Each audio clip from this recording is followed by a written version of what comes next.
اب ہندو یہ کہتے ہیں کہ اس دنیا کے یعنی موجودہ دنیا کے 4 جگوں میں سے 3 جگ گزر چکے ہیں اور یہ چوتھا جگ چل رہا ہے، جو حضرت نوح علیہ السلام کے طوفان کے کچھ پہلے سے شروع ہوا ہے۔ حضرت نوح کے طوفان کو بھی مانتے ہیں اور کہتے ہیں کہ ایک بار جل پرلیاون ہوا تھا، یعنی پانی کا سیلاب یا عذاب آیا تھا، تو ایک شخص جس کا نام کبھی وہ مہا نوح کہتے ہیں، مہا کا مطلب تو عظیم ہوا اور نوح کا مطلب نوح ہوا، تو کبھی وہ مہا نوح کہتے ہیں اور کبھی نیوح کہتے ہیں۔ تو اس نے اپنی بیوی کو، بچوں کو اور 7 رشیوں کو اپنے ساتھ بٹھایا اور دنیا کی ہر چیز کے ایک ایک جوڑے کو کشتی میں داخل کیا۔ یہ کشتی دیوتاؤں نے بنا کر اس کو دی تھی اور اس کے بعد طوفان آیا، ساری دنیا تباہ ہو گئی۔ پھر اسی کی نسل سے دوبارہ انسان چلے۔ حضرت نوح علیہ السلام کا جو واقعہ ہے تقریباً پورا کا پورا ان کے ہاں درج ہے، البتہ اس میں بہت سی افسانوی چیزیں بھی داخل کر دی گئی ہیں، مگر اصل واقعہ پورا کا پورا انہوں نے تسلیم کیا ہے اور ٹھیک اس کا وقت وہی مقرر کیا ہے جو وقت بھی دوسرے مورخین مقرر کرتے ہیں۔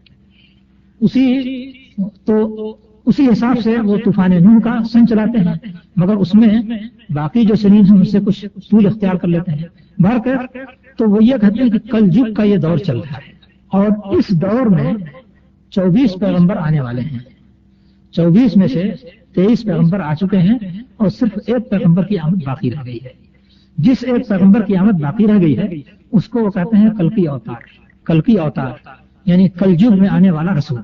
اب کلکی اوتار کی پیشین گوئی ان کے ہاں بہت ساری کتابوں میں موجود ہے اور اس کے اوصاف اور اس کے حالات بھی بیان کیے گئے ہیں۔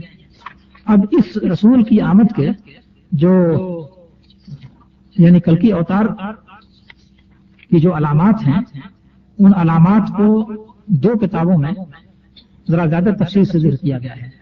ایک تو بھاگوت قرآن ہے اور دوسرے گیتا ہے، اور بعض اور کتابوں میں بھی کچھ نہ کچھ علامتیں مذکور ہیں۔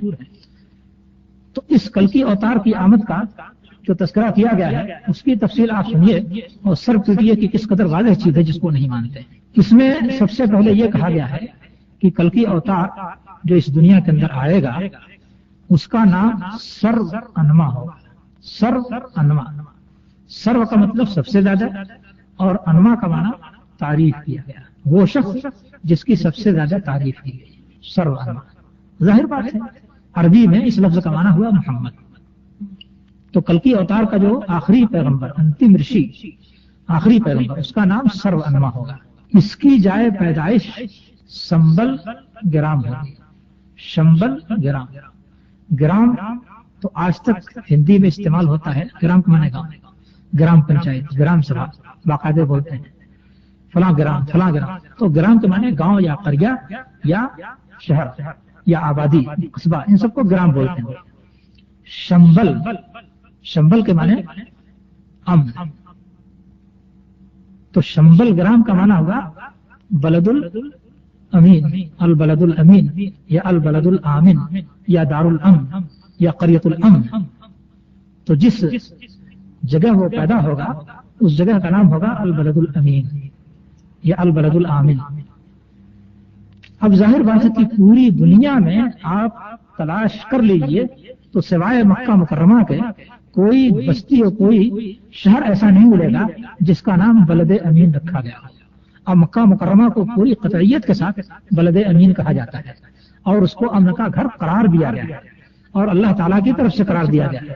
چنانچہ یہ ایسا امن کا گھر ہے کہ دنیا کا کوئی بھی جبار اور سرکش اگر برائی کی نیت سے اس گھر کی طرف قدم اٹھائے گا تو ما یقصدہ من جبار الا قسمہ اللہ، نبی صلی اللہ علیہ وسلم کا ارشاد ہے کہ جو جبار اور سرکش اس گھر کا ارادہ برائی کے ساتھ کرے گا تو اللہ تعالیٰ اس کو توڑ کر رکھ دے گا۔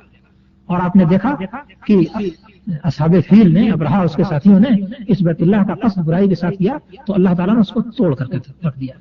تو یہ اللہ تعالیٰ کی طرف سے عملاً بھی دارالامن ہے اور شرعاً بھی دارالامن ہے، یعنی تکوینی اور شرعی دونوں حکم کے لحاظ سے یہ دارالامن ہے مکہ مکرمہ۔ اور دنیا کا کوئی دوسرا شہر ایسا آپ نہیں بتا سکتے جو کہ دارالامن ہو۔ اگر کچھ لوگوں نے اپنی طرف اس کو دارالامن قرار دیا بھی ہو تو دارالامن اور رہ نہیں گیا۔ دنیا کا دوسرا سب سے زیادہ مشہور جو قبلہ ہے وہ بیت المقدس ہے۔ دیکھیے کہ کیسی تباہیاں اس پر آئیں۔ بخت نصر جو مشرک تھا اس نے بیت المقدس پر قبضہ کیا اور وہاں کی اینٹ سے اینٹ بجا کر رکھ دیا، اس طرح اکھاڑ کر پھینک دیا کہ اس کی جڑیں نہیں ملتی تھی۔ پھر دوبارہ یہودیوں نے تعمیر کیا تو مشرک رومیوں نے سن 70 میں دوبارہ 70 عیسوی میں دوبارہ حملہ کیا اور بیت المقدس کو کی دوبارہ اینٹ سے اینٹ بجا کر رکھ دی، اس طرح سے اس کو اجاڑ دیا کہ اس کا کوئی پتہ نہیں چلتا تھا۔ اس کے عرصے بعد جب عیسائیت آئی تو عیسائیوں نے اس کو تعمیر کر کے دوبارہ کھڑا کیا۔ یہ قبلہ تھا، دنیا کا سب سے مشہور دوسرا جو قبلہ ہے اس کا یہ حال ہے۔ بار بار اس پر حملے ہوئے، تباہیاں ہوئی، اور 2 مرتبہ ایسی تاریخی تباہی ہوئی کہ شاید دنیا کے کسی اور شہر کی تباہی ایسی نہ تھی۔ تو بہرحال اس رسول کے بارے میں یہ بتایا گیا کہ اس کا نام سرو انما یعنی محمد ہوگا، شمبل گرام میں پیدا ہوگا۔ شمبل گرام کہاں ہے؟ سالمل دیپ میں۔ سالمل دیپ، سالمل دیپ سنسکرت میں کس علاقے کو کہتے ہیں؟ جزیرۃ العرب اور شام کا علاقہ۔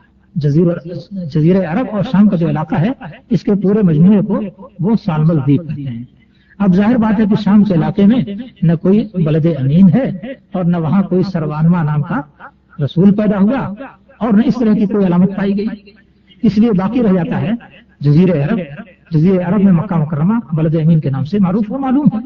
اس کے آگے چل کر کے یہ کہا گیا ہے کہ وہ اس کے باپ کا نام وشنو وش ہوگا، وہ سومتی کے بطن سے وشنو وش کے لیے پیدا ہوگا۔